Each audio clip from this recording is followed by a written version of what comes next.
Амансыздар ма, құрметті оқырмандар? Каналыма қош келдіңіздер. Қазақ тіл каналының дамуына үлес қосып, тіркеліп жатқан әрбір жанға алғысым шексіз. Шаңырақтарыңыз берекелі болсын.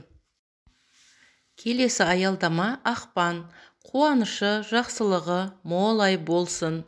Алла сізге тек бақытты ғұмыр нәсіп етсін. Есіңізде болсын. Сөздің киесі болады, сөздің құдіреті болады. Жақсы сөз жарым ырыс. Не сөз айтсаңыз да ойланып айтыңыз. Сіз айтқан бір ауыз сөз біреуге жылулық, біреуге жамандық әкелуі мүмкін. 30 тістен шыққан сөз 30 рулы елге жайылады. Бәленің бәрі сіз айтқан әрбір ауыз сөздерден келуі мүмкін. Сондықтан әр сөзді ой елегінен өткізіп айтыңыз. Менде жақсы да жаман да мінез бар. Жақсы адамға жақсымын, жаман адамға жаманмын. Сыйлағанды бір адамдай сыйлаймын. Сый білмегенге жалынбаймын. Құлақ екеу, ауыз біреу, ол не үшін бұлай? Көп тыңдап, аз сөйлеуге жаратқан оны Құдай. Ауыз біреу, көз екеу, ол не үшін бұлай? Көп көріп, аз тыңдауға жаратқан оны солай.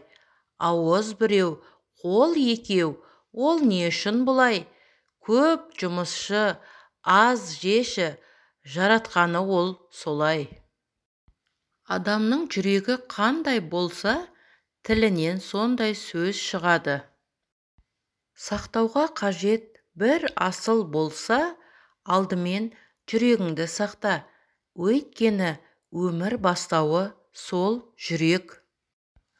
Қапаланба, ешкімге істеген ісі үшін ашуланушы болма. Керісінше, саған опасыздық жасағандарға рахметіңді айт. Олар саған адал болуды үйретті. Өтірікшілерге де алғыс айт. Олар саған шындықты көруге көмектесті. Әйел адамға әйел болып күн кешудің өзі бір шетінен бақыт, бір шетінен салмақты іс. Өйткені 40 жанның да өз сұрауы бар, 40 жанның да өз салмағы бар. Әйелдің болмысына сай тұрмыстың қандайына болса да төзу үшін күш керек. Олардың физикалық жағдайы әлсіз болғанымен, ішкі жан дүниесі мен жүйкесі мықты. Әйелдің ғұмырын бойына сіңіріп, әйел атына сай болу үшін де оларға 40 жан керек.